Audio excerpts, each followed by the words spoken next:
And Cabo, Alafia family, welcome. Ashe. I am Awo Ifa Jaminire. I am Awo Ifa Tegunshe. And you were tuned in to the best podcast on the planet. Let's Talk IFA. Ashe. And so today, we want to say Ekabo. We want to welcome our big sister. One of our big sisters, one of our leaders, one of our inspirators, great influencers in our culture, in our community.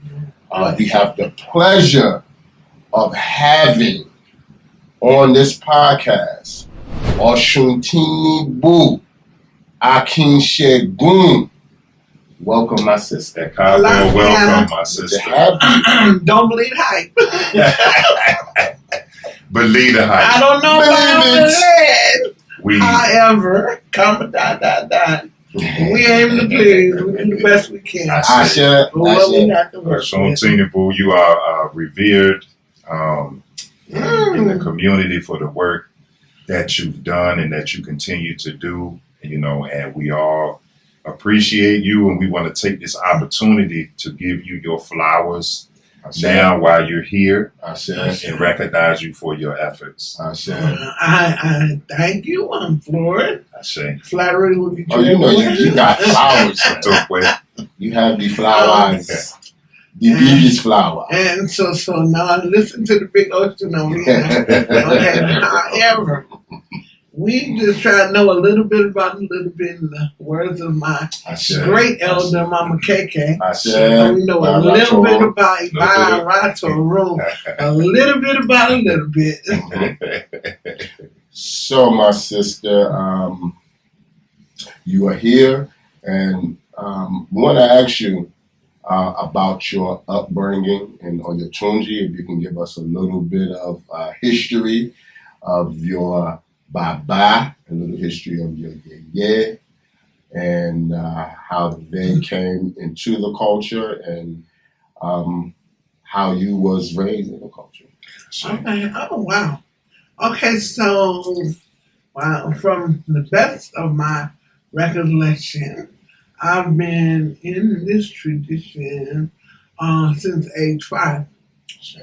So my mother, and my father met in New York, and we that's where we're from. What part of New York? And so I was born in Harlem, but they met in the Bronx, I believe. And my father worked for the housing department in New York, whereas my mother she worked with Dr. John Henry Clark. Oh, Iba Rato, great. She worked with a program called How You Act in New York. And she and my godmother, my native godmother, worked there. And so she had been introduced into African culture, not necessarily spirituality, when she was about 18. So she's been wearing like Yoruba clothes or African clothes since age 18. My father and my mother danced for a Baba. He is known, the Chief Alagba, Ogunleye. She danced with Baba Jomo's dance troupe. And my father knew Baba Jomo. And then he met, he was in the New African Republic in New York. He was the Minister of Defense. So that's how he met the Apa. And so, of course, we were in this, they called it the religion back then. But we were in the religion through our first godfather, Jose Louis, in New York. And so before they moved to the village, they had their warriors, they had a Hansi Five, New Irish. And so my father went to go visit first. And then he comes back, he's so excited, oh my God.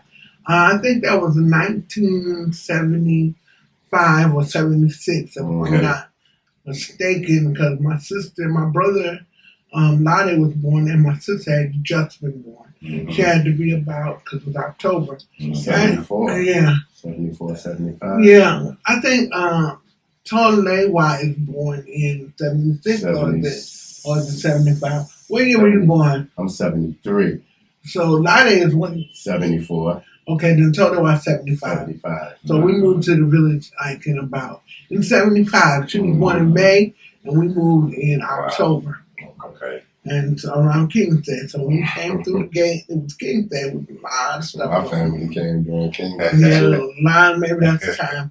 There was a lot going on.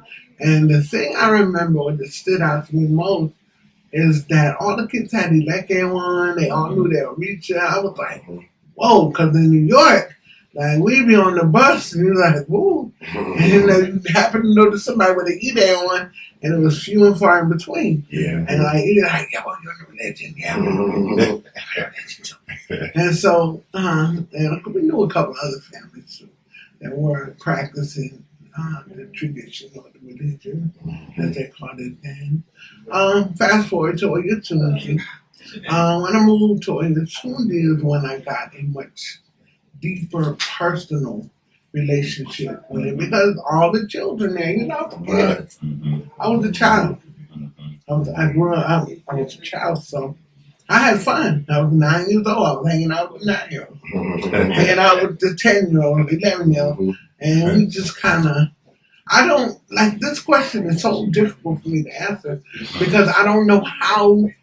I don't know the comparison. Yeah. I don't know the other side, so I can only come off really kind of ethnocentric here because I can only tell you my experience. Right. And I don't have anything to compare it to. I don't know what to compare it to. My friend Miwa was in the village. My friend, you know, and she's my exact age, so me and her have a really close bond. Then, yeah. But, so anyway, I'm gonna wait. So, your work here in the Atlanta area, I know you're gonna say, I know you're gonna come home, but I'm gonna say your work here in the Atlanta area is legendary.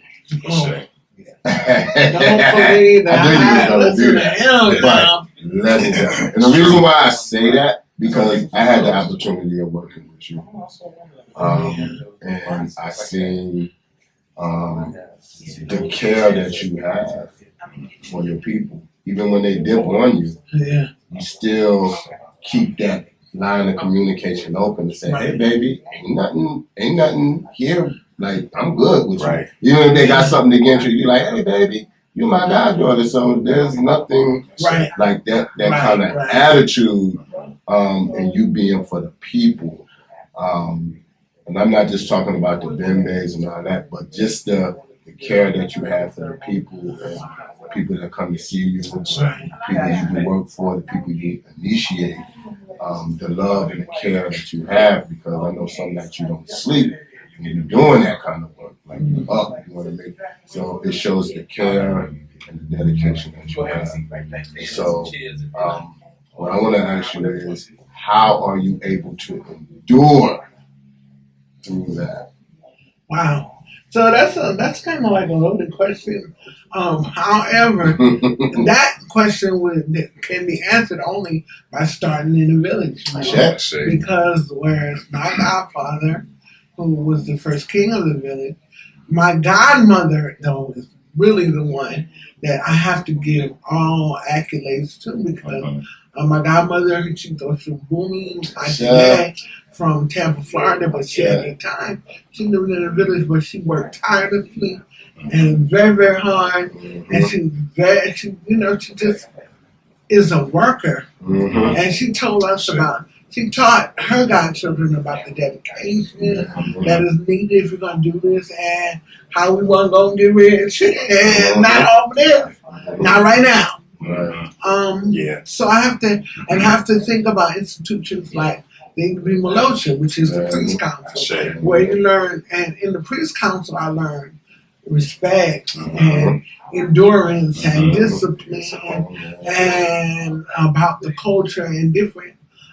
We studied everything, even growing up in the village through grade school. We learned about all kinds of culture, all kinds of spirituality, all kinds of history. So then that is what I fall back on when I'm doing my own personal spirituality, the way I do this. I fall back on my lineage and my culture and my elders and my upbringing, because I didn't want to come to Atlanta. I did not want to move to Atlanta.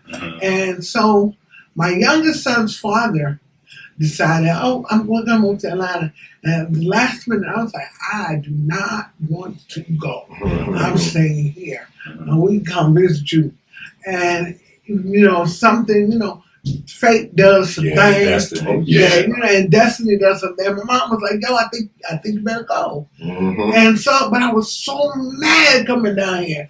I was so mad. And I remember, I think he had already been here, and then the children might have been here already, or they went in summer. But I remember driving by myself, and I was just so angry, and I was like, well, when I get to Atlanta, I'm gonna do something to make myself feel better about this. I'm just going to drench myself in the culture and the spirituality, and then to make matters even weirder, I passed my very first goddaughter. I initiated this sister named Osuntinibu. She was driving alongside me, and she's like, on the highway. On the highway. And she's like, ew. And so, like, whoa, how did you, where you going? Going to Atlanta. I was like, oh no. And that's crazy. So that was just like coincidence. That's being anonymous. That's true. Can we talk a little bit, Tinibu, about Ijo Mosa for those who don't know? Can we talk about what is that and how does it benefit you? Okay, well, the Ijo Mosa was started in Osuntinibu back, but I believe a lot of the old heads had left by the time the Ijo Mosa started. Like the progenitors, the progenitors of the village, the pioneers had already left the village.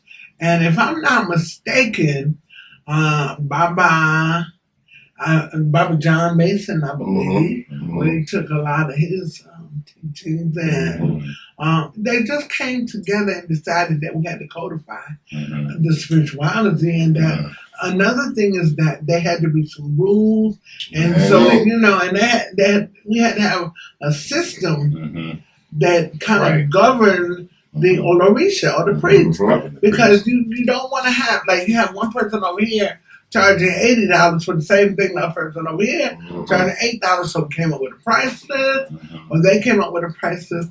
There was a sort of initiation into the society, and I just remember feeling really honored because I was so young at the time, and that I was able to get in there. Everybody had to have a priest staff, but the mission statement could be, because I don't actually know what it was, but it could be that the preservation of the culture and spiritual practices set down by our lineages, which we lineage from back, which of course it goes all the way back to Africa, but West Africa, but our lineage from Oshabi, our lineage from Federal Chosen, our lineages, and so we had to look at those rules and laws and those lineages, bring them up to date, kind of Africanize everything, which a lot of this stuff is really traditional. So, and kind of that was the basis, I believe, of the Ijo Mosa, and then and also it set up a system of fines and penalties if you broke those. Education, the rules and right. To go for, if you went against the codes of ethics, it established a code of ethics for a priest. So, what do you think? Accountability. Accountability. So, what is your take on the state of the Orisha community today, as far as, because you don't really see an Ijo Mosa. In here in Atlanta, you don't see an Ijo Mosa, and in the other places they don't have that Ijo Mosa. Not to say they have to follow Osuntinibu style of doing it, but just having their own order Having and one. system and having one is like you don't see that anywhere. So, Right. what's your take on the state of the priesthood and how it's going Well, today? I'm always the optimist. I'm forever the optimist. Mhm. Now, and I have seen 2, maybe 3 attempts at starting an Ijo Mosa type organization. Mhm. And, I believe Baba Rashan, who was a prominent Baba here in Atlanta. Actually, that's the first Oshun festival I went to. Right. Was given by Baba Rashan. Mhm. But Baba Rashan, a couple of members of his organization, and even the people from some of the other spiritual communities set out to put together a priest, a priest council. Yeah. I don't know what happened. I was traveling. I was I was a festival going on either between Tampa and South Carolina, so I didn't make it. And I didn't hear anything else about it. But I do know that I've heard murmurs, not as far as the state of the priesthood. Yeah. Well, when I say the state, I'm not talking like even in a positive or a negative way. I'm saying a way. Yeah, just a way of, okay, as we know, we kind of came up in the Ijo Mosa. I was there a little bit when it was probably kind of like, I don't want to say dying out, but it was kind of getting to the point where it was not a lot of people were active. But we was there for, a nice part of it. But moving into the city, outside of Oyotunji, into another city where you have Orisha people, you have different, I like to say not Ile, but Egbe, different Egbe. But you don't have that where you have each head of the Egbe or head of the Ile. All of the heads of the Iles come together monthly or 3 months or however to kind of discuss things on how to keep things spiritually in the city in order. For everybody. For everybody. Right. Well, it's real ironic that you're saying this because I attended a meeting with women. And a lot of times what happens in society is women kind of set the pace. And, and it was women who were heads of different organizations that came together that were talking about, hey, we need to bring everybody together. Right. So I kind of feel like we're going that way. I just don't know when, but I feel like we are definitely heading that way. Right. Yeah. And so, and the beauty of what's going on now, and I know everybody has their own take on everything. And oh my God, they got so many letters. The beauty of this is that this is no longer a secret. That's true. And the children at my grandson's school know, oh, Zala, are you a priest? And the children at, and the children over there know, oh, so you practice IFA. And it is. The word is out. That's the power. Yeah, it's the power, right. Yeah. Right, and them understanding that this is not devil worship. Right. So the fear is taken out of it. And that we ain't over here just in spookism. In the spookism land. Because it used to be where we got called African booty scratchers. This is true. Right. Now it's like. It's popular. It's popular. It's like, you African? Yes. Oh my God. How can I get in? How can I get in? How can I get those beads? Right. So the Ileke is a beautiful part of it, but then you got the over. You got that other too aspect. Much. So it balances itself out. It's easy for that to overshadow the good if you let it. Right. But I think, Iya Osuntinibu made a really great point from the positive aspect. And that's one of the things we love about you is because your optimism and the way that you see things and the positive outlooks that you have. So, we appreciate that about you. It overshadows the, when people say, oh, y'all do blah, blah, blah, blah. But it's like when you say it to people, it's like, oh, God, it's so you see how people see it a different way. And we need that way because there's so much negativity, Yeah. Yeah, it is really an honor to be here. And so I think because this is really needed. Maybe an ancestor of this podcast. I remember when my sister Shireen did radio. Right. And she would have I tell people I had a segment on that show. And so this is like the continuation of the dream. And we are, or whatever, you have your own, of course, we're talking about. Just the whole Let's Talk IFA. What a wonderful thing to do in the community. Let's give a shout out to Shireen. Yes. Shout out to Shireen. Setting it off. That's right. Right. And she by herself. Well, Shireen did a wonderful job in getting us the attention that we needed. Drawing attention to the program. Another thing, I wanted to give some shout outs around Atlanta because there are some powerful, and I don't want to keep talking about the sisters. I think before we got on air, we were talking about kind of highlighting what the sisters are doing. And so then you have, a Lori Temple in, not just Atlanta, but a Lori Temple in Tampa, where my godmother is. Oh my God, they're doing they are taking over. Got to get over there. They are doing some magnificent stuff. Actually, trying to present IFA Church. But where they're doing no research, you see it in Nigeria. It's like a church type, but it's IFA.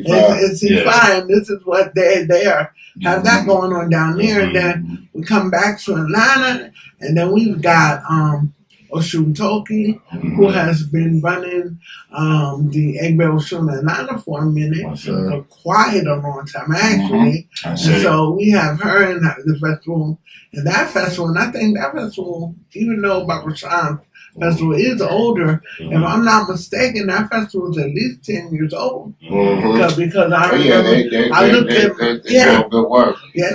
They're doing good work. We have some authors here. We've got Iya Osuntinibu, who does a lot of good work in the community. She's a teacher and she's a great author. She writes, and we carry her books. We have Omiyale, same thing. We have when you look at families, oh my goodness, Baba Mehochi's family. And they're still teaching. They're still teaching. They join us. On Baba Mehochi's legacy. Yes. Baba Shola is running. He's got his and then when we don't even look, we're not just looking in your spiritual community, you got a sister Elijah, and she runs Axum. She has Wadadas. She has quite a few businesses. Sister has quite a few children and quite a few businesses. And so, we're looking at really, it's like a jumbo.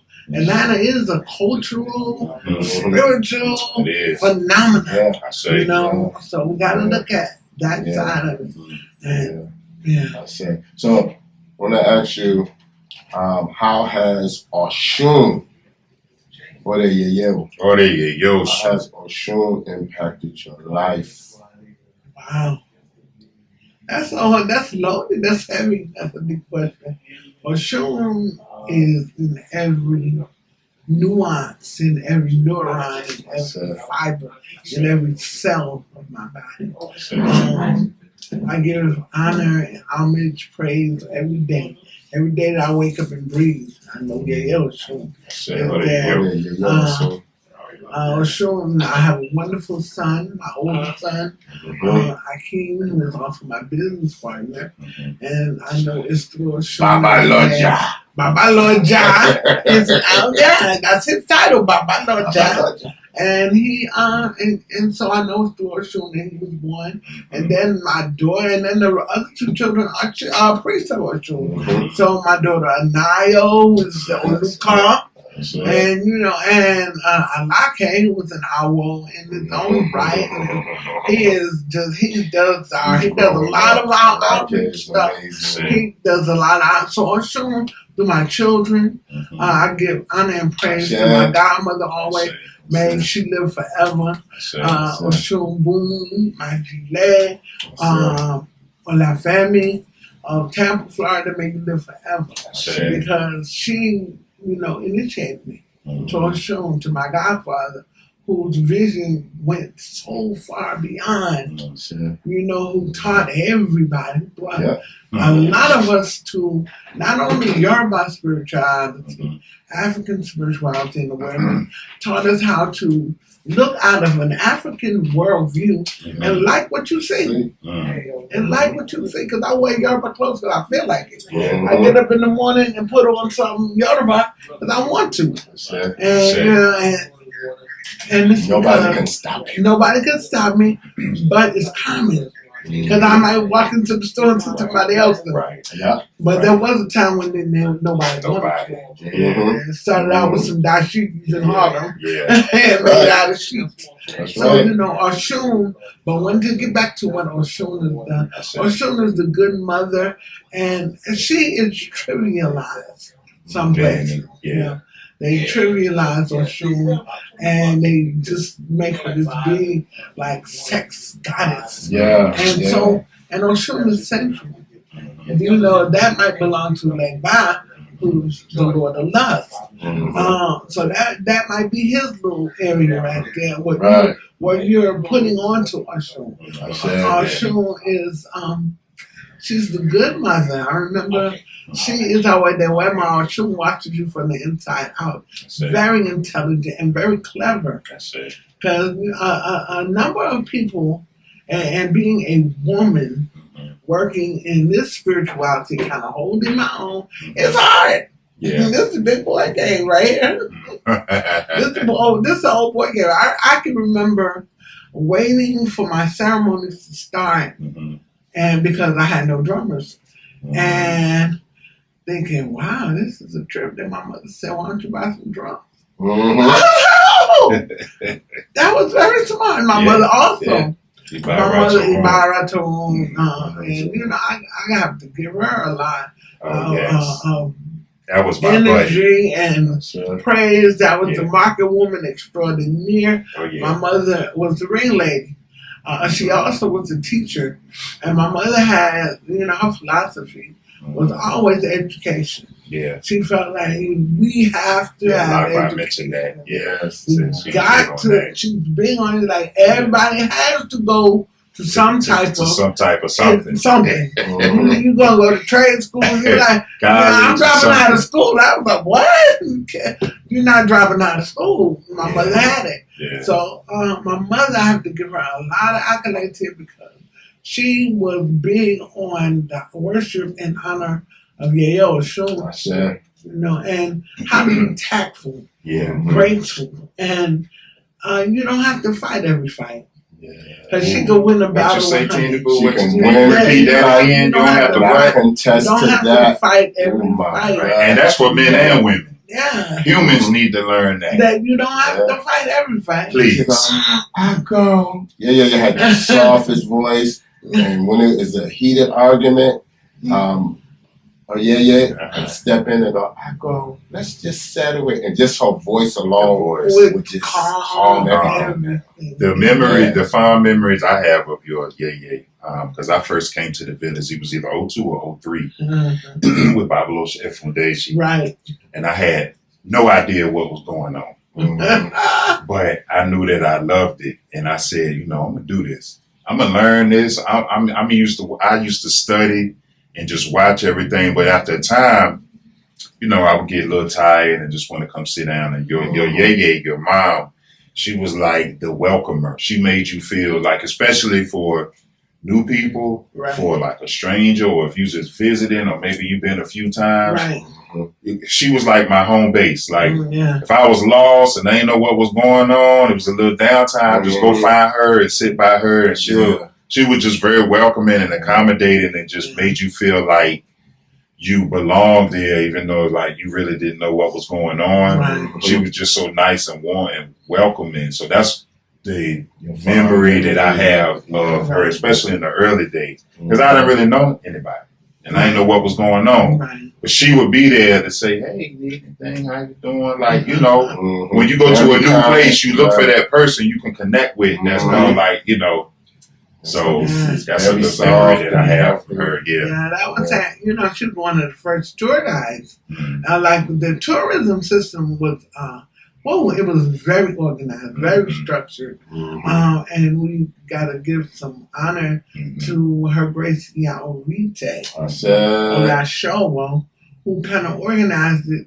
She took it beyond, you know, and so the tour guides that worked there, they were very accommodating. It was accommodating. They knew how to welcome a person. How to welcome, and love and have you feeling loved. They want to come back. Everybody don't want to leave. Everybody is not supposed to be on the welcome committee. That's not everybody's strong suit. I mean, we got to understand what are our strengths and weaknesses. That's right. And we got to execute. We will work on the weaknesses, but if you know who's And strong and I want to have them on the welcome, you know, that it is what it is. It's just, you know, you're more needed over here.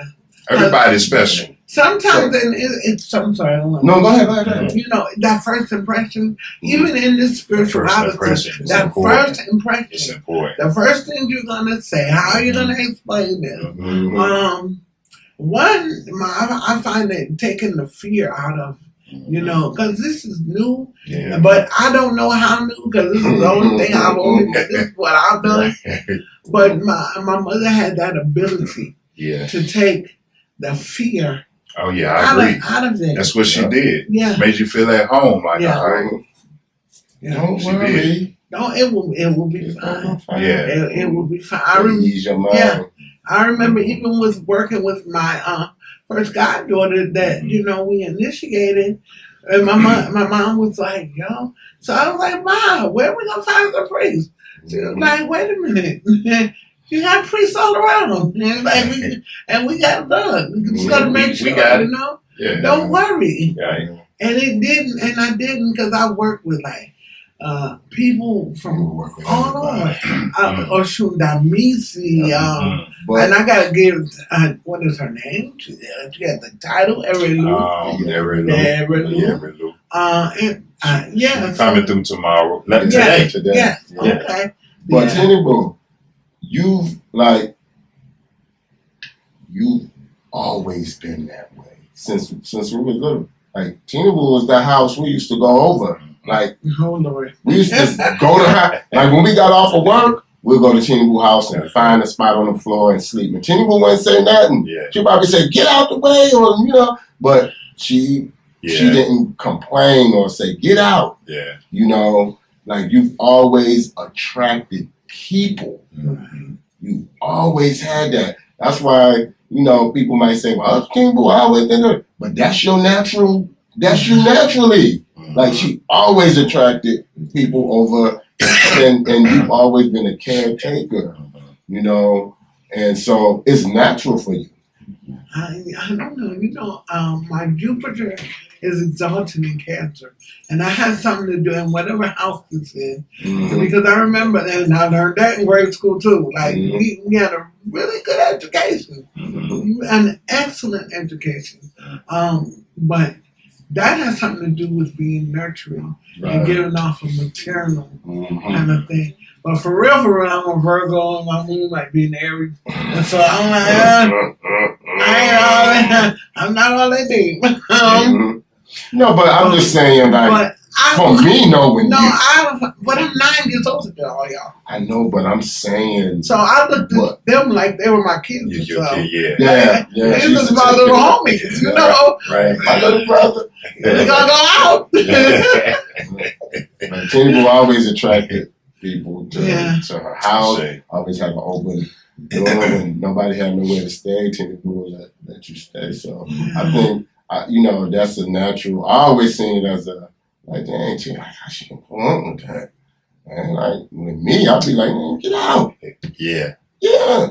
Tinibu would be like, okay. You're born with it. You're born with it. Yeah. So that's a natural thing. It's a certain type of That's what I love about you.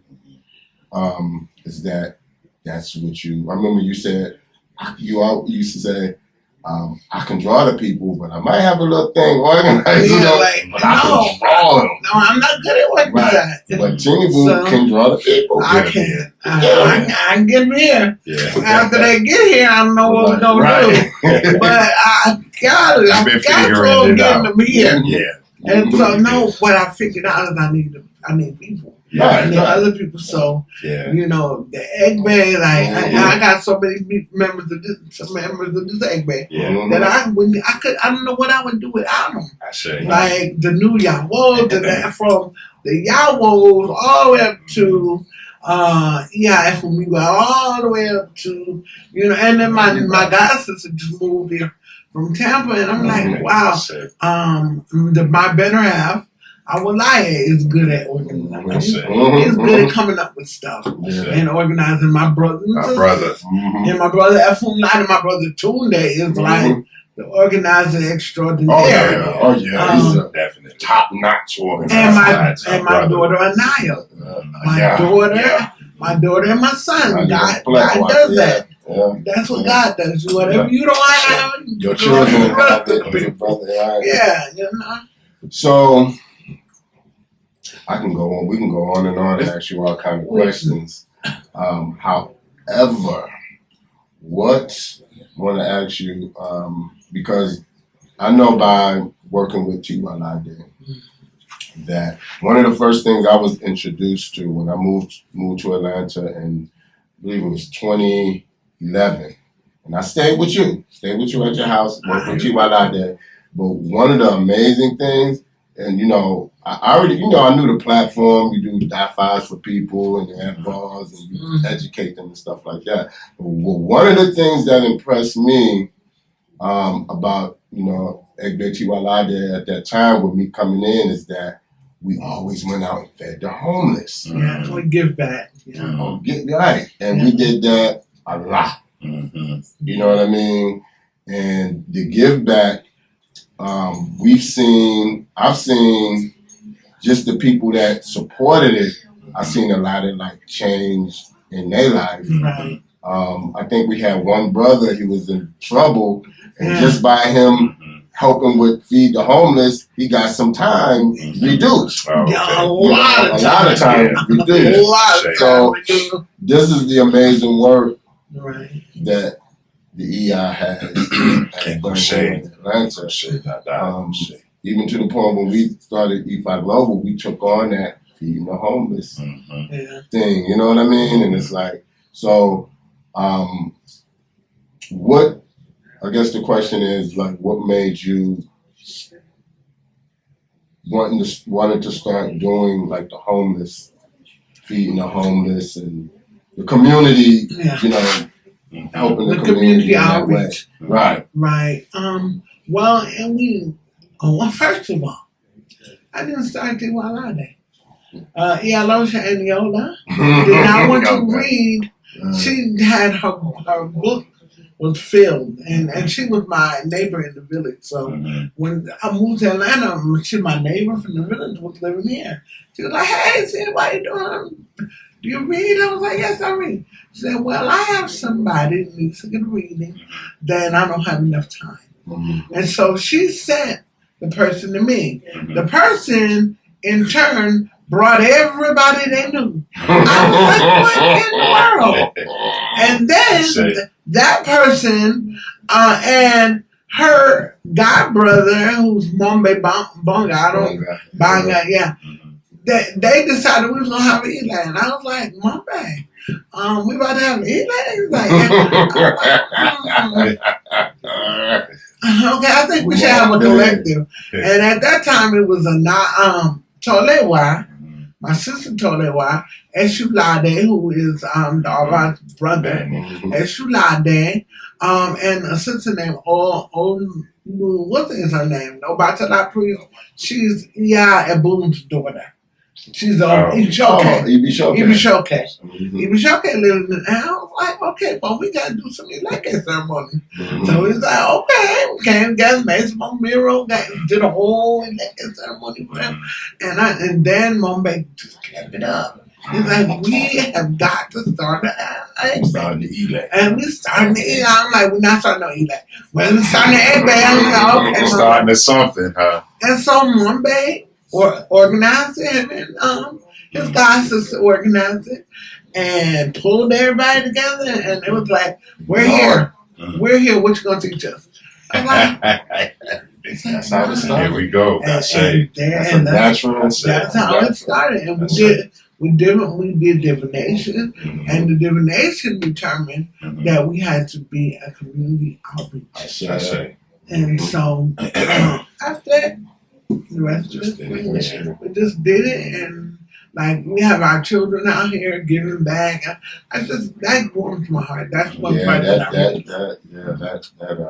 How do you do that with the children? Or do they just come and help feed the homeless, or they come put sandwiches together? They help cook. Yeah, but now with COVID, it's been a little challenging.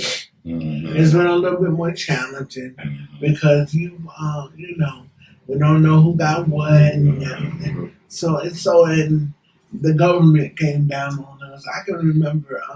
What? Yeah. So they got restrictions and rules now around what you got to do to feed the homeless and all that kind of stuff to come feed the homeless. So what we normally do then is try to connect when a church gets out there. We go out there. Okay. Like we got to the point where we would drive up and jump out the car and just give it out like that. Yeah, come on, man. It was real gangster. I remember one New Year's Eve, I couldn't find nobody to go with me, but I made a big pot of Hoppy Johns and collard greens. So I was like, everybody should have this. Everybody should have the same thing on New Year's Eve. It's just the New Year's tradition. And so I called my godson, Dr. Bridges. Dr. Bridges got in the truck and went with me, and we passed out food from the back of my truck. I wonder if you remember that candy yams. We did candy yams. Yeah, there you go. It's always a way. It's always a way. It's always a way. It looked like a Bonnie and Clyde movie, like in front of the police. Like, we're driving away. Okay, here they come. They're coming. Osuntinibu, can we talk a little bit about where we are and what you're doing here, business-wise, and what everything that you do here and offer here for people that are in the area? Okay. Well, we are at 101 Kenwood Road in Fayetteville, Georgia. I don't have the zip code, but we're in Suite 34, and we have an African market, and we have African clothing, Yoruba clothing. We have dolls. We have jewelry. We have consultations, Yoruba spiritual consultations. We do rites of passages, births, rites of passages. I'm an ordained minister, so I do weddings. I just did this fabulous wedding. And I do birth ceremonies. I don't do the final rites. I don't do final rites. But I'm sure I can connect you with my brother. Who is the Alagba. Not only Alagba with Trinity, also the Alagba for the temple here as well. And we have, I'm looking out in the store because I'm trying to... candles, we have candles, incense, sage. We have... crystals, stones. Right. Instruments. We have Orisha tools, Orisha supplies, mats. We have Orisha statues. We have... And in the back, we have an area you can rent. Portraits. And if you want to, and we so you have an area that you can rent. That you can rent out. We have a small Okay. event space. We also do a monthly service. So our service coming up next month is going to be 2 days. We're going to do it. Take one for African history, and the other one is going to be our local event. So we do one spiritual service a month. We do outreach during the summer. We do karaoke. We do whatever the kids come up with. Yeah, Okay. children fairs and that. Right. Paul, we have pictures of African art. Okay, African art, I say. Yeah, for sale. So, Now, what can the event space be rented for? Like baby shower or birthday party? Small baby shower, small birthday party. It really, just as long as you ain't coming in here with no rah-rah. Whatever no you rah-rah, need. Kosi rah-rah. Kosi classic. rah-rah. Can rent it out. Kosi wahala. All of the Kosi. No trouble here. No trouble here. So maybe a class or a little workshop or whatever people want to rent it out. Right. I say. So I want to ask you, because this topic always comes up, especially for our African American people in the diaspora, the topic of mental instability or mental illness. Mental health, yeah. Mental health, especially since you're an Oshun priestess, if you can give us kind of an understanding of, from an Oshun priestess view, of mental illness and how we can kind of balance that out in our community. Okay. So, not only am I an Oshun priest, my undergrad is in psychology. Sure. And I'm still working on my graduate. But we're working on, so we're going to look at this holistically. And when you're looking at it holistically, you look at the spiritual imbalance, you look at the physical and the mental. So we're trying to marry, whereas we can spiritually see what's going on, and that's through divination, that's through embalm, but you also want to deal with the medical part of it. Because there are some illnesses that require medication. And if you want to do herbs, a lot of people, I don't want to do any medication. However, they forget that everything came from us. Right. Like everything. All these science. All the medicine. The medicine. You can retrace it back and find the natural. And you'll find somebody back there. Then too, if you do just want to do herbs, you have to get yourself leveled out first. Right. So I encourage people to go not only to the Yoruba, but not only to your Babalawo, not only to your Iya, not only to your Olorisha, but also to your doctor and to your psychologist and psychiatrist too, because this is about whatever you need to we do. were just talking about this. Because it's not a magic pill. It's not like when you get your IFA and you pray to your king and then all your mental illness gonna go away, all your trauma gonna disappear, all your stuff, all your baggage is just gonna magically. This is not. It don't work like that. It's not magic. And I'm trying to figure out how people who have been under an oppressed state for over 500 years or more, why you think you don't need no help? Why do you think in that genetic memory, in that cellular memory, that you remember trauma, your past life trauma of your folk in that field, right? And so you don't feel like you might need somebody to talk to. And all the stuff that happened since then, all the way up to now. Because spirituality is one aspect of it, culture is one aspect of it, but this. The whole mere fact of post-traumatic slavery, stress, and all of that is that you got to have people that work in those areas to step up and take people on. You got to work on yourself and take some accountability. It's a lot of self-work. Yeah, it's a lot of self-work. So IFA, the spirituality helps you work on yourself. Work on your own OG. But this is a lot of work. And so you have people that's coming into this thinking this is the next big lick. Right. Baby think again. It's like, I'm the ruler of the people. They'll be double to me. Right. You are the servant of the people. You are the servant. You are the servant. There's saluting the Orisha that are in your head. You're the servant. Right. That's one thing we know. You are not the Orisha. You're not the Orisha. You are the servant of the people. You're of the people. Right. And you have to identify. You have to be and be willing to tell people and show people and explain to people why they might need a little therapy. Why you might need to go sit down with somebody. Right. Now, I got you over here. We can do this and that. But we can refer out. Right. And a lot of times what happens in our community, and it's a criticism it is that we feel like if I send you to somebody else, I say, I don't know everything. What I'm doing. Yeah. We don't know everything. Right. You don't. I don't either.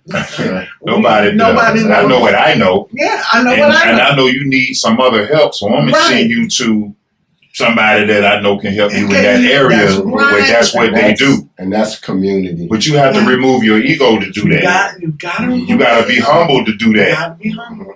You can't do it and feel like you're the great wise of the world. Some people they flexing like they act like Shango because they Shango. You know they got that ego like But when you get burnt, you're gonna realize you're not there. So it's humility. However, and humanity. Let the people. You have to genuinely want to help the person. If you have that in mind, then everything else is taken care of. You don't have to, second guess it or worry about it. Right. If you have their best interest at heart, then your ego is not going to get out there. That's even in business. Like if you always just worried about trying to get somebody, worry about the next dollar. That ain't how it works. Yeah. It's you gotta have a certain attitude to keep your customers. And being honest and truthful and kind, all those things. So what's if you can share a little bit of where do you see our culture at in the next 5 years? Or how would you like to see it in the next 5 years? Wow, I think I just... Especially from the female standpoint. Right. I'd like for us as women to know, not care about what other people say, but us to know our place. That we have not only a place in this, but we have done incredible work. The first, and we have a stance. We are firmly planted. This is ours. So we don't have to fight for the right to exist here. Because we created this. And so as women, I want us to know that. I want us to take our power. And I want us to ingest the power and understand that there's balance. And you don't have to fight nobody. There's so much fighting.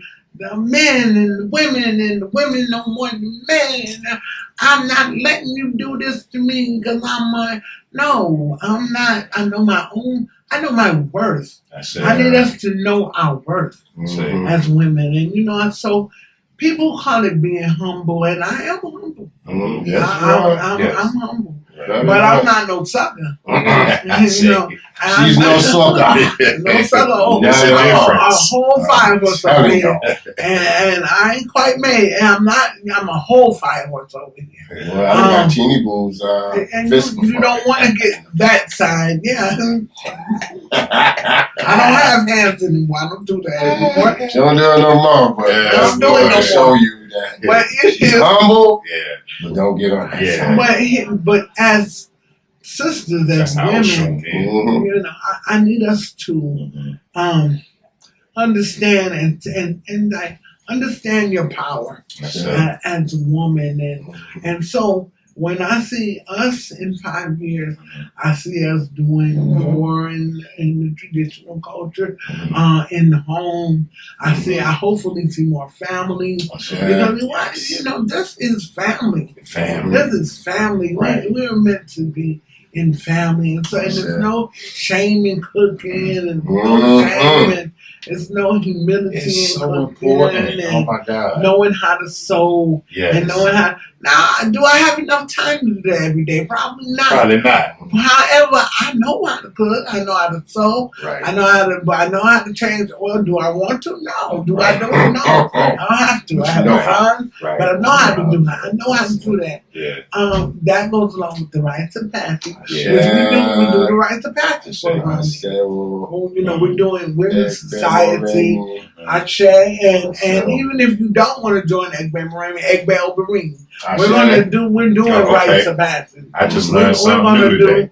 We're gonna do rites of passage program, and of course, that is my godmother started the Egbe Obering, the Egbe Moremi started that. Okay. So of course we'd like for you to join, but if you don't want to, you can do it here, and we'll just funnel you in. Yeah. The where I like to see the women though is a much greater understanding of sisterhood, because it's only That's what I was going recently. to ask you about when you said the women taking their power. I was going to ask you to explain what when you say women taking their power, like, can you break that down? Yeah, go ahead. What you was saying about sisterhood? Because I think that will probably be into it. But that sisterhood, that understanding, I've heard women say, I can't be friends with other women.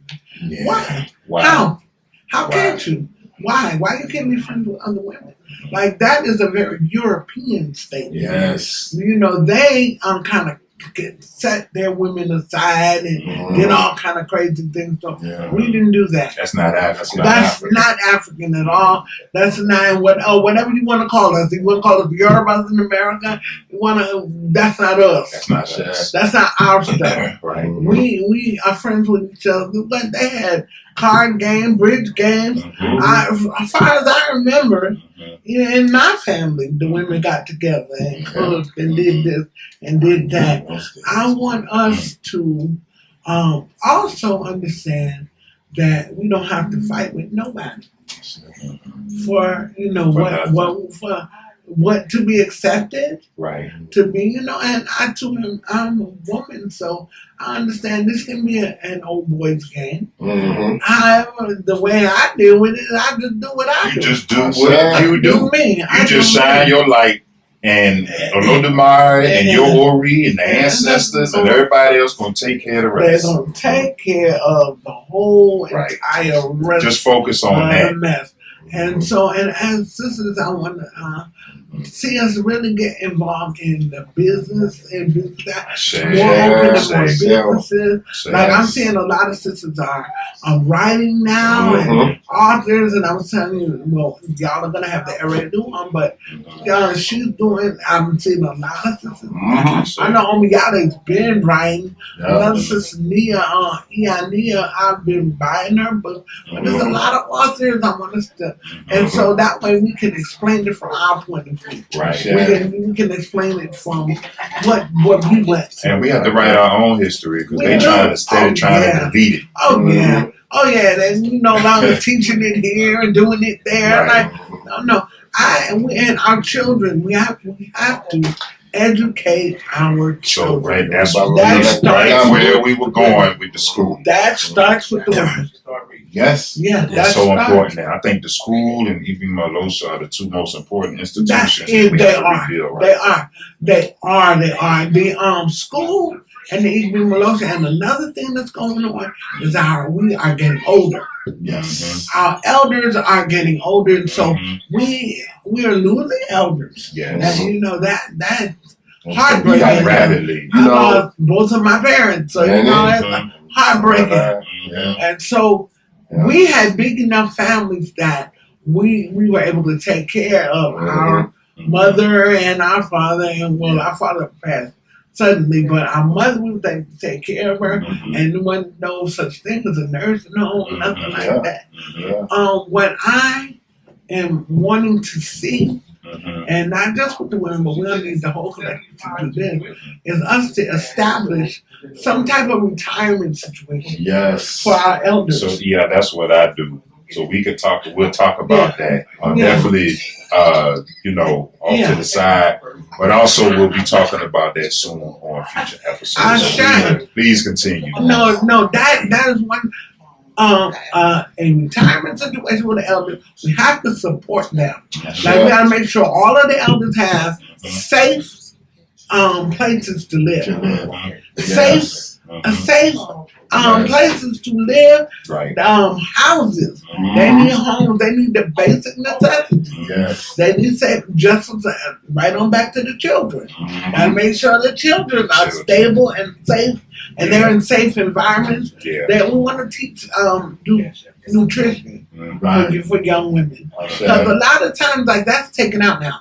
I don't hear a lot about nutrition. You don't. They don't, so we need to, because we have children that are suffering. Because, part of the diet, part of nutrition. A lot of it's a diet. Yeah. That red dye is no good. I wasn't allowed to drink Kool-Aid. Yeah. I couldn't even have Kool-Aid growing up. The sugar, the white sugar, the white rice, the cheese, the milk, the dairy. Taboo for Black people in this country. Yeah. White sugar and dairy. Yeah. That's all the fibroids and especially in the uterus and that area, and breast cancer and prostate cancer for the men, hypertension and high blood pressure and all that stuff. All the whites. All the whites say, I'm addicted to the sugar and I will die. So I'm trying my best. But everybody got a little something to work on, and we just got to.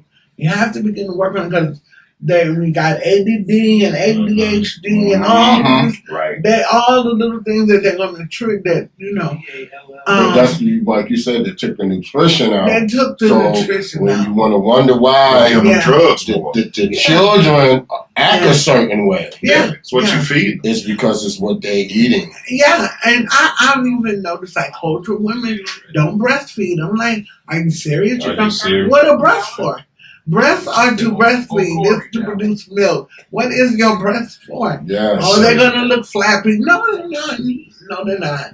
If you actually use them for what they're for, they won't be looking flappy. It's like it doesn't cost anything. Right. It's the most nutritious. Best thing for your child. Not to mention, if your child gets sick, there's something in your child's saliva that your body will pick up to tell your body what to produce in that milk to heal that child. Wow. And we need to go back to come forward, do a little bit of Sankofa, and so that when the next person I read is about to have a baby, I don't have to say, so get ready to breastfeed? And I'm going to hurt no. The answer is yes. Yes, this is what we're going to do. We're going to breastfeed. And I hate to, but all that, I guess, is a part of all of this. Because a nation that does not take care of its children and its adults and its elders is no nation at all. There's no nation at all. We have to get the school system. We have to get the school systems back together. My grandchildren go to school on the internet. They go to the internet. And so you can find some of those internet schools that are African centered that will pump. And so, that's cool too. But we also need some surplus stuff, some stuff going on outside of that, because they want to. They have to be social. That's part of learning and growing, and you want to socialize them. So, I think people can get together maybe in groups if they're in the same city, or the same area, and you have an African-centered homeschool thing. Get them together once a week, or whatever you could do to kind of socialize. So that's important. It is important, and we have to start raising our children with intention. Yes. Like even when dealing with the priesthood, I want to do this with intention. I'm like, so I'm going to offer, like the Yawos, if they leave and say they didn't learn that, it's because you didn't want to. You didn't apply yourself. We offer so many classes. You have to apply yourself. We have so many devotees and priests that goes through whatever ELA you go through, Right. you have to apply yourself. That's right. If you come out and you're an ELA hopper, it's because you didn't apply yourself when you originally started at. You didn't apply yourself. It's on you. Don't go talking about the priest or the priestess. It's on you because you didn't apply yourself. You didn't. And so and of course we know that there's always that other side. Of course. But and so there's a couple of priests that maybe they ain't do too good. They ain't do too good with that. You learn from that. But you learn what you learn from that is what you're going to do. Exactly. And we as the elder godparents, I don't know, spiritual guides, what they want to call it, we have a lot on our plate. And we're extremely busy. But the people that learn the quickest are the ones who apply themselves. Sure. And they say, yo, Ian, what you doing? Oh, I'm going to come over there and learn how to do that. Or they get together in little groups and they study on their own. And they get They try. Yeah. Because there's nothing more gratifying than to go to somebody, go do in their year at bar and ask them, yo, open up to your research, and they can do it. And they can do it. And they're like, okay, I say we are we're in the business of trying to keep this culture going. We're Preservation. Keepers of culture. Custodian. The custodian, and that's it. And we know a little bit about a little bit. That's right. So I want to ask you your take, because you grew up in it. I know I grew up in it as well. But your take on, and this is when we always say this, it's like everybody has an opinion on it. But what is your take on polygamy? Polygamy. What's your take? Okay, so that's another loaded question.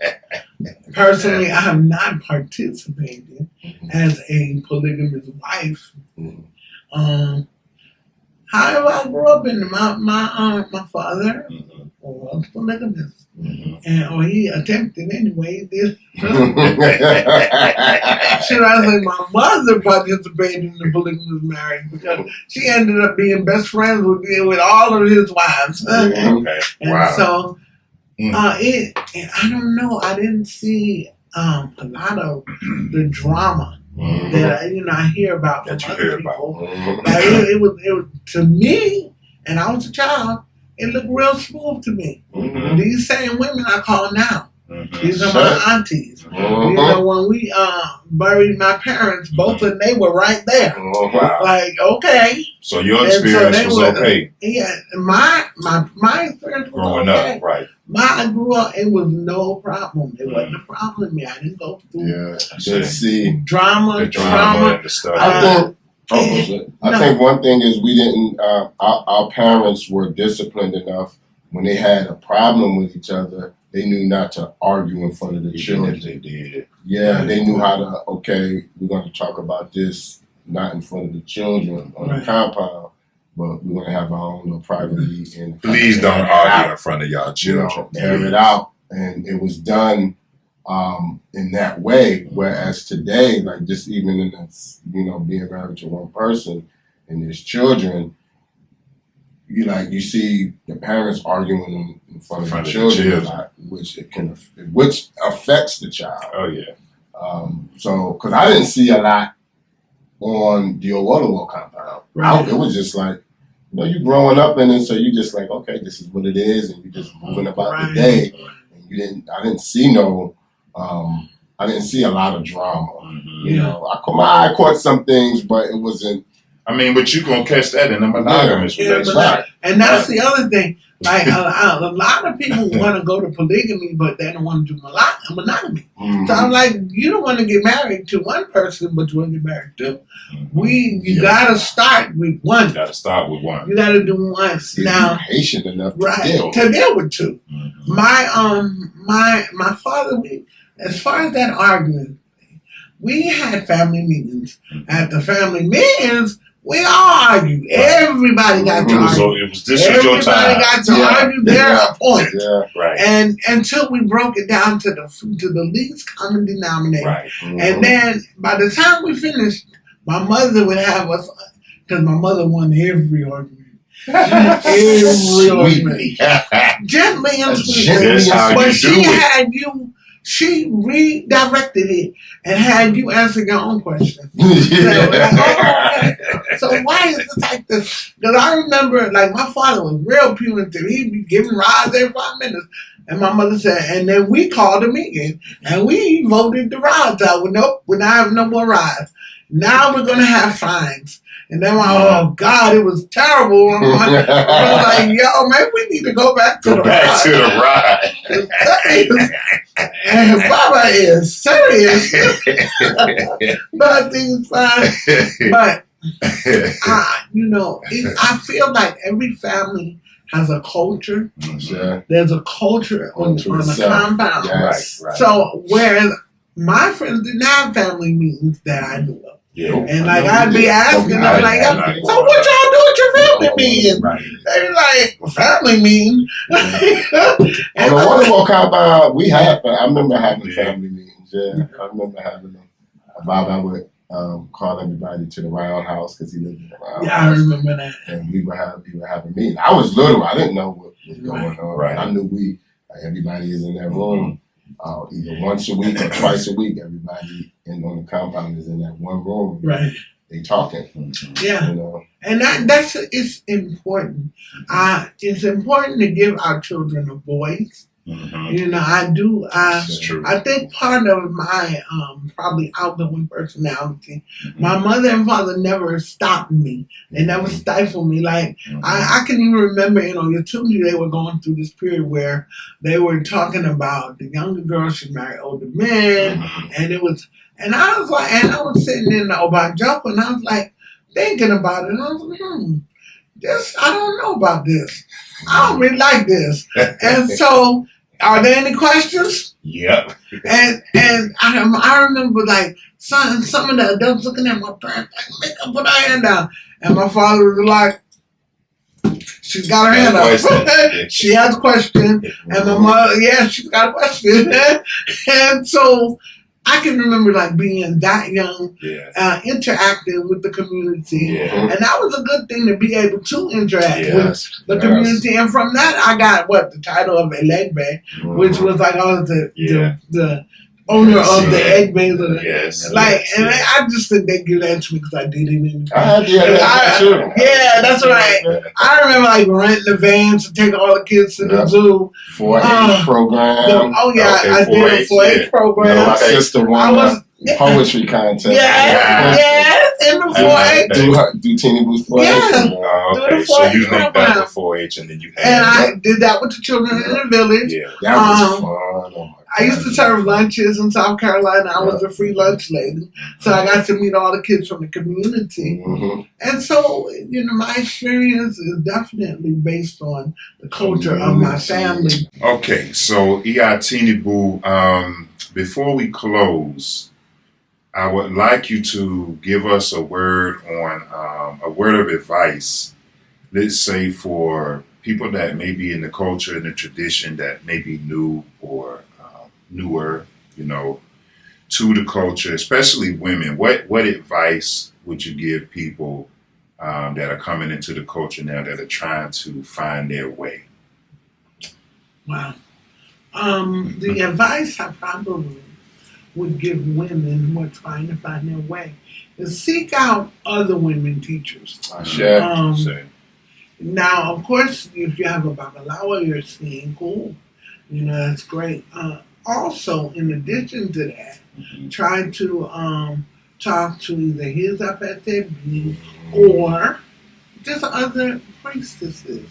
Not saying you're going to change your priest, but just seek out women to get a couple of pointers. A lot of times what happens with females is they fall in love or fall in because, we like knowledge. And so it goes back to kind of like that primitive Mm-hmm. animal kind of stuff. You want the person who could best take care Right. of. Right. I And say. so looking at Awo or the Babalawo, Mm-hmm. they may appear to be the person they can take care of because Mhm. they got a lot of knowledge and this is true. Mm-hmm. But what we want to do is understand that you have to separate your spiritual life Mm-hmm. and, to an extent from your personal life. Mm-hmm. And what you don't want to do is you don't want to necessarily cross those borders, Mm-hmm. those lines. And Yeah. so when dealing with an awo or a male babalawo, even female, anyone who was to tell you that, okay, you have to perform some type of Mm-hmm. sexual something for your spirituality. I It's say. not. Yeah, that's Don't not do that. That's not true. That's It's not what we do. That's not- So, So you want to make sure that you're speaking to women, mhm. and don't fall for the overdose. I say. You have to use your Ori. A lot of people come into the practices want immediate gratification, kind of like this is not a microwave thing. It's the microwave. This is Yeah, it's not a not it. microwave thing. You're not gonna get your popcorn in 2 minutes. Mm-hmm. You're gonna have to work on self. I Like a say. lot of this work, it's me, you, and God. I say. And so me, you, and the powers that be. I say. So I'm gonna do my part, and you're gonna do your part, and your part is working on yourself I say. and doing your self work. A lot of, and so the biggest effort, the hardest effort for people to do is the one that gives them restrictions. Like, you can't have sugar right now. You Right. can't, Taboo. you Can't argue right You can't argue right now. No No heated, weapons. no weapons right now. Mm-hmm. So No cursing. no cursing, right? No cursing. Those are the ones that are hardest. That's the People hardest. can grab a little akuka, and you run down to somebody with akuka or an idea Right. or something, and you want to do an That's eba. Let's all eba. But the work that you won't do, or that people have difficulty doing, Yes. and from my limited understanding, Yes. is work on self. Myself. Is your Ori work, I is say. meditation, I say. is coming to even get the work done. Mhm. There's a lot of times I find that it's like, okay, I did it, I ain't seen you. And next time I heard from you, you was in Ile Ogun. Now, talking about you did the same thing I told you don't do.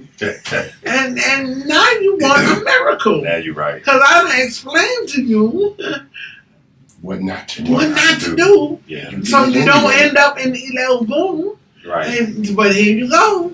You go. And I so see. here we go. And so now we have to work. Yeah. We got to work towards That's getting prison, our- y'all. yeah. Ile Ogun. this prison.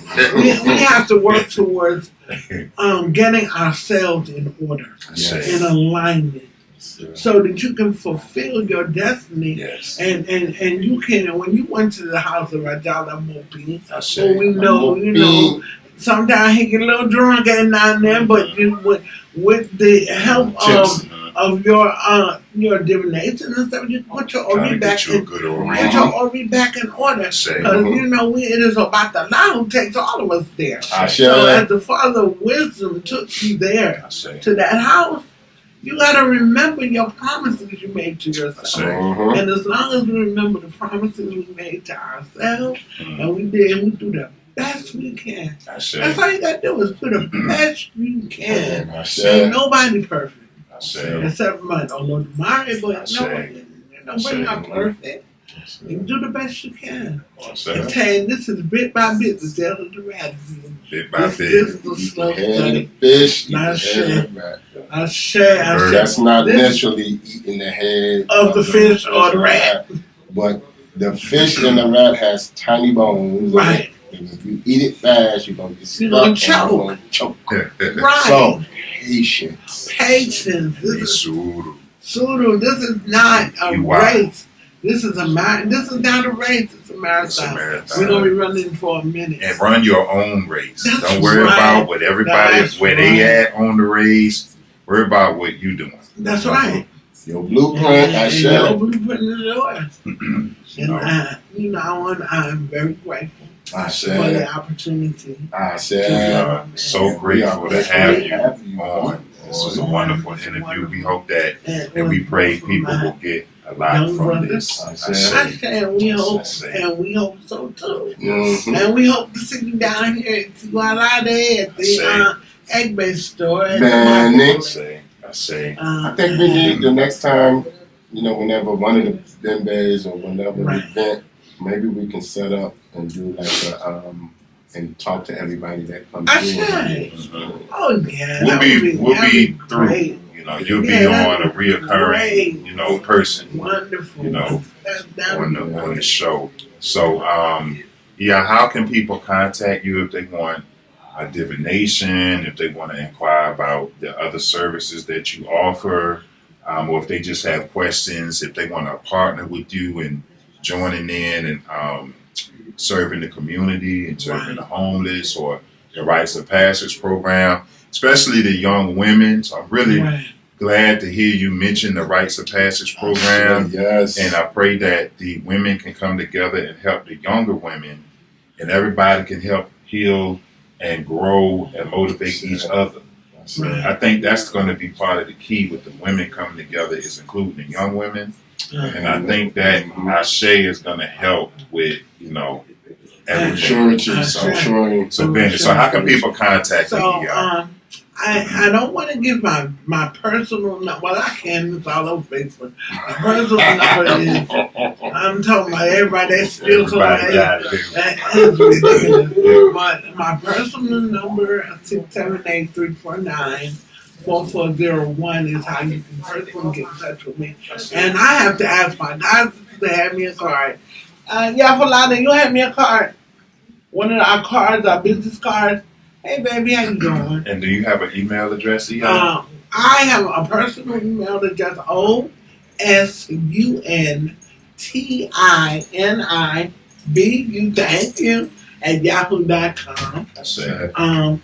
And for the Elay for our, the other number is 770-873-4896. African Spiritual Community. Looking for the email, and it is. I'm gonna let the Baba without the glasses because I don't have my glasses on. So on social media, the handle is @African Marketplace Atlanta, and African is spelled with a K. So @AFRIKA Marketplace Atlanta.com. Yes. And let's see. Email address. Okay, so the website also is AfricanMarketplaceAtlanta.com. So if you go on there, you can find out more information if you want to inquire about any of Iya Osuntinibu services. Come patronize the Botanica, get your spiritual supplies. It's beautiful energy here. We're in Riverdale, live and direct with the people. We're actually in Fayetteville. This is in Fayetteville. We in Fayetteville. Well, we have one more website, and it's Egbay, EGBETIWALADE at .weebly.com. Okay. And we encourage people to go to that site. And if you're new, go to the basic book. Okay. And it's going to give you a lot of information, about this knowledge. I say. We look forward to seeing you. And we have classes on Thursdays. We have classes on Thursday, in-person classes, and classes over Zoom. You can zoom in too. Okay. All right. Zoom in or come to the Botanica for the classes. Tap in with Iya. She's a tremendous priestess in the community. Yes. And we're proud of you, and we thank you. This was an honor for coming, to do this interview with you, my sister. I thank you so much, and I'm proud of you. And I'm very proud of both of you. And I hope that you have continued success. Same for you. One and two. Tinubu. May you I live said. long, long, long, long, Yeah, long, you More long, than long. one. More Yeah, than Lera, Ijo Yeshegu, Mosa. Yabara, Yesuru, One Boy, and real. Oh, Bobo, Say, Ese Kosi, Bobo, Ajogun. Kosi, Say, for all of our listeners, may you and your families have all array, of life, peace and blessings, Ashe. protection from all negativity. Until Ashe. next time, I am Awo Ifajamini Ray, I am Abo Ifategunshe, and you are plugged in, tuned in to the greatest podcast on the planet. Let's Talk IFA. Odabo. Goodbye for now. I say.